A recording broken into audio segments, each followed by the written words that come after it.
নমস্কার বন্ধুরা, আবারও একটি নতুন রেসিপিতে প্রিয়াস কুকিং ব্লগে আপনাদের সবাইকে স্বাগত জানাই।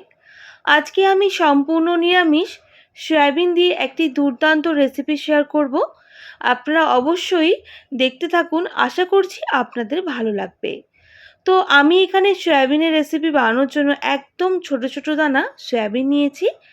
আপনারা চাইলে এই সয়াবিনগুলো একটু বড় দানাও নিতে পারেন, তবে আমি আজকে রেসিপিটা একটু অন্য ধরনের করব, তাই সয়াবিনের ছোট দানাগুলোই ব্যবহার করছি। এরপর দেখুন সয়াবিনগুলো আমি গরম জলে লবণ দিয়ে সেদ্ধ করে নিলাম। এরপর আমি সয়াবিনগুলো জল ঝরিয়ে তুলে নেব, যেহেতু সয়াবিনগুলো খুব ভালোভাবে সুসেদ্ধ হয়ে গেছে। আপনারা চাইলে গরম জলে ভিজিয়েও রাখতে পারেন, সেক্ষেত্রে সয়াবিন নরম হয়ে যাবে। এরপর দেখুন আমি গোটা মশলাগুলো ভেজে নেব, তাই আবারও ফ্রাইং প্যানটা বসিয়ে দিলাম। দিয়ে দেব গোটা জিরা, গোটা ধনে, দুটো শুকনো লঙ্কা, গোটা গোলমরিচ, দুটো এলাচ, সামান্য পরিমাপ দারুচিনি। পরিমাপটা আপনারা অবশ্যই দেখে বুঝতে পারছেন, আমি একদম সামান্য নিয়েছি। প্রথমেই ফ্রাইং প্যানের মধ্যে আমি দুটো এলাচ আর দারুচিনি, গোলমরিচ, দুটো শুকনো লঙ্কা ভেজে নিলাম। তারপর কিন্তু ওই ফ্রাইং প্যানের মধ্যে গোটা জিরা আর ধনেটা অ্যাড করব। যেহেতু গোটা জিরে আর ধনে খুব তাড়াতাড়ি ভাজা হয়ে যায়, তাই প্রথমেই গোটা মশলাগুলো ভেজে নিলাম। এরপর আমি জিরে আর ধনেটা অ্যাড করেছি। আবারও খুব ভালো করে ভেজে নিতে হবে যতক্ষণ না এই গোটা মশলা থেকে খুব সুন্দর একটা গন্ধ বের হচ্ছে। দেখুন ভাজা হয়ে গেছে, এবার নামিয়ে ঠান্ডা করে নেব। আর এদিকে সয়াবিনগুলো ঠান্ডা হয়ে গেছে, তাই সয়াবিনে যে এক্সট্রা জল, এইভাবে হাত দিয়ে চেপে চেপে এক্সট্রা জলটা বের করে নিতে হবে, যেন সয়াবিনের মধ্যে কোনো রকম জল না থাকে। সেইভাবেই হাত দিয়ে চেপে চেপে একটু শক্ত করে সয়াবিনগুলোকে তুলে রাখবো অন্য পাত্রে। দেখুন কোনো রকম এক্সট্রা জল সয়াবিনের মধ্যে নেই, একদম জলটা আমি বের করে নিয়েছি। এদিকে দেখুন গোটা মশলাগুলো ঠান্ডা হয়ে গেছে, মিক্সিং জারের মধ্যে দিয়ে গুঁড়ো করে নেব। বন্ধুরা, একদম মিহি করব না, একটু গোটা গোটা থাকবে সেইভাবে করেই এটা গুঁড়ো করে নিতে হবে। আপনারা চাইলে শিলনোড়ায়ও গুঁড়ো করে নিতে পারেন। তো আপনাদের দেখিয়ে দিই, ঠিক এইভাবে গুঁড়ো করে নিতে হবে।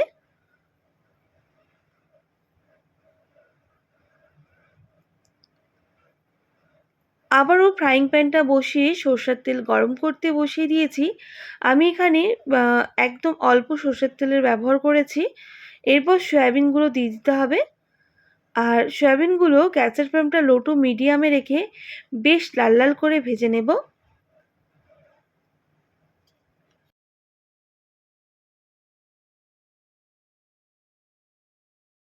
বন্ধুরা, এতক্ষণ কিন্তু গ্যাসের ফ্লেমটা লো টু মিডিয়ামে রেখে বেশ কিছুক্ষণ সয়াবিনগুলো ভেজেছি। এবার গ্যাসের ফ্লেমটা হাই করে দেব, আরও বেশ কিছুক্ষণ বেশ লাল করেই ভেজে নেব। দেখুন সয়াবিনগুলো কিন্তু ভাজা হয়ে গেছে অনেকক্ষণ ভাজার কারণে। এরপর দিয়ে দেব ক্যাপসিকাম কুচি। দেখুন একদম সরু সরু করে ক্যাপসিকামগুলো কেটে নিয়েছি, টমেটো কুচি একইভাবে টমেটোও কেটে নিয়েছি, আর 1 ইঞ্চি মতো আদাও সরু সরু করে কুচিয়ে নিয়েছি। সমস্ত সবজি ওই সয়াবিনের মধ্যে অ্যাড করব আর খুব ভালো করে ভেজে নেব। এই সময় গ্যাসের ফ্লেমটা হাই রেখেই কিন্তু ক্যাপসিকাম, টমেটো আর আদা ভেজে নিতে হবে। দিয়ে দেব পরিমাণ মতো লবণ। যেহেতু সয়াবিন সেদ্ধ করার সময় লবণ ব্যবহার করেছি, তাই অবশ্যই আপনারা আপনাদের পরিমাপ বুঝে লবণটা ব্যবহার করবেন। যে আবারও ক্যাপসিকাম, টমেটো অ্যাড করার জন্যই আমি লবণটা ব্যবহার করেছি। এরপর দেখুন আমি আবারও মিক্স করে বেশ কিছুক্ষণ এইভাবেই ভেজে নেব, তবে গ্যাসের ফ্লেমটা মিডিয়ামে রেখে।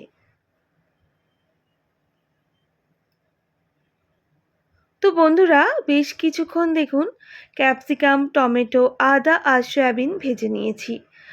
দেখেই বুঝতে পারছেন টমেটো, ক্যাপসিকাম অনেকটাই ভাজা হয়ে এসেছে। এবার দিয়ে দেবো কালারের জন্য সামান্য কাশ্মীরি লঙ্কার গুঁড়ো, আর দিয়ে দেবো গুঁড়ো করে রাখা মশলা। আবারও ভালো করে মিক্স করে নিতে হবে, আর ওই মশলার সাথে সমস্ত কিছু ভালো করে ভেজে নিতে হবে।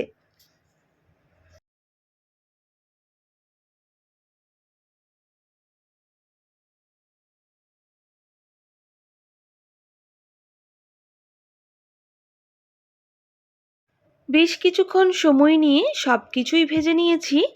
এবার এগুলো নামিয়ে রাখতে হবে। ঠিক এইভাবেই ভেজে নিতে হবে। আবারও ফ্রাইং প্যানের মধ্যে দিয়ে দেবো সামান্য পরিমাপ সর্ষের তেল। তেলটা খুব ভালো করে গরম হয়ে গেলে দিয়ে দেবো সামান্য গোটা জিরা, সামান্য পরিমাপ কালো সরিষা, আর দিয়ে দেবো সামান্য পরিমাপ ছোলার ডাল। আপনারা হাফ টেবিল চামচের থেকেও কম এগুলো ব্যবহার করবেন। এই গোটা মশলাগুলো খুব ভালো করে ভেজে নিতে হবে। ভাজা হয়ে গেলে দিয়ে দেব হাফ টেবিল চামচ কাসুরি মেথি, সঙ্গে দুটো কাঁচা লঙ্কা। তেলের সঙ্গে খুব ভালো করে ফোড়নগুলো ভেজে নেব। খুব ভালো করে ফোড়ন ভেজে নেওয়ার পর দিয়ে দেবো হাফ টেবিল চামচ আদা বাটা। আর আদাকে খুব ভালো করে ভেজে নিতে হবে যতক্ষণ না আদার কাঁচা গন্ধটা চলে যাচ্ছে। তাই গ্যাসের ফ্লেমটা একদম লোতে করে আদাগুলো ভেজে নিচ্ছি, যাতে গায়ে ছিটকে না পড়ে, যেহেতু আমি এখানে কোনো রকম হলুদের ব্যবহার করব না। দেখুন আদা খুব ভালো করে ভেজে নিয়েছি। আমি এখানে আদা ভাজার সময় অল্প একটু জলের ব্যবহার করব, যাতে আরও ভালো করে আদা ভাজা হয়।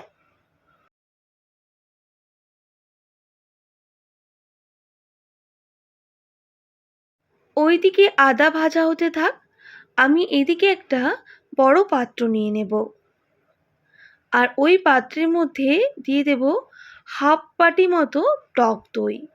আমি এখানে জল টক দই ব্যবহার করেছি। বন্ধুরা, আপনারা অবশ্যই জল ঝরিয়ে টক দইটা ব্যবহার করবেন, সেক্ষেত্রে কিন্তু আরও ভালো হবে।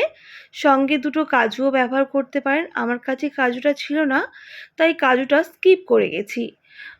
টক দইটা খুব ভালো করে ফেটিয়ে নিতে হবে।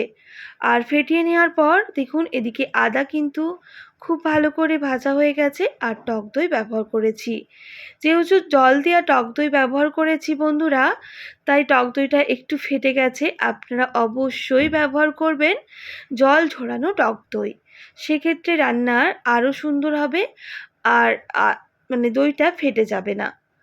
দেখুন আমি আদার সাথে টক দই খুব ভালো করে মিশিয়ে নিয়েছি। এবার গ্যাসের ফ্লেমটা হাই করে খুব ভালো করে ফুটিয়ে নেব। আর খুব বেশি টক দই আমি রান্না করব না, মানে ভাজবো না। টক দই দেওয়ার পরেই সয়াবিন, টমেটো, ক্যাপসিকাম সবই অ্যাড করে দেব, আর খুব ভালো করে মিশিয়ে নেব। এবার গ্যাসের ফ্লেমটা হাই রেখে আমি বেশ কিছুক্ষণ এইভাবেই ফুটিয়ে নেব বন্ধুরা। যেহেতু জলটা একটু মানে গ্রেভি গ্রেভি হয়ে যাবে, সেই রকমভাবেই ফুটিয়ে নিতে হবে। তাই একটু সময় নিয়ে দেখুন আমি ফুটিয়ে নিচ্ছি। এরপর দিয়ে দেবো ধনেপাতা কুচির ডাঁটিগুলো। পাতাগুলো কিন্তু আমি সবার শেষে ব্যবহার করব।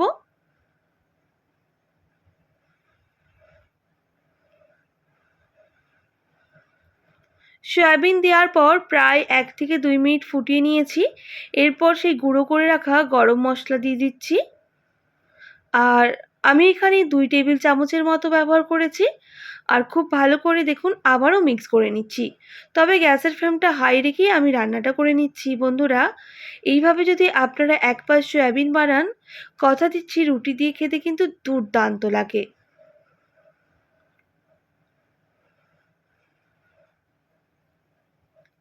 খুব ভালো করে মিক্স করে নিয়েছি। আর দেখুন একদম শুকনো শুকনো হয়ে এসেছে। ঠিক এইভাবেই সয়াবিনগুলো বানিয়ে নিতে হবে, মানে সয়াবিনের রান্নাটা এইভাবেই বানিয়ে নিতে হবে। এবার যেহেতু আমি এখানে অনেকটাই টক দইয়ের ব্যবহার করেছি, তাই স্বাদটা ব্যালেন্স করার জন্য সামান্য পরিমাপ চিনি অ্যাড করছি। আপনাদের যদি এটা অপছন্দ থাকে চিনিটা, সেক্ষেত্রে স্কিপ করতে পারেন। আমি আবারও নাড়াচাড়া করে নেব।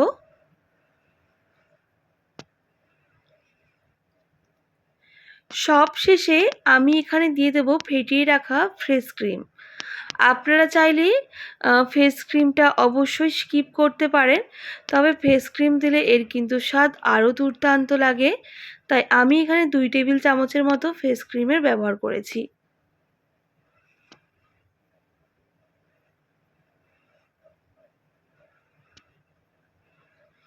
আবারও খুব ভালো করে মিক্স করে নিচ্ছি। বন্ধুরা, হাতে কম সময় রয়েছে, কিছু টিফিন বা আ মানে ডিনারেই কিছু বানাবেন। এইভাবে সয়াবিনের রেসিপি একবার বানিয়ে দেখুন, সম্পূর্ণ নিরামিষ। কথা দিচ্ছি আপনারা একটার জায়গায় ৪-৫টা রুটি খাবেন। একদম রেডি আজকের সয়াবিনের রেসিপি। আমরা এই সয়াবিনের রেসিপিকে দই সয়াবিন বা সয়াবিন ইয়াকনি এটাও নামেও পরিচিত। সবশেষে আবারও ধনেপাতা কুচির পাতাগুলো অ্যাড করলাম। আমি আবারও মিক্স করে নিয়েছি বন্ধুরা।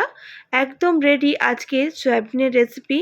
আপনাদের কেমন লাগলো সয়াবিনের সম্পূর্ণ নিরামিষ রেসিপি অবশ্যই কমেন্ট করে জানাবেন।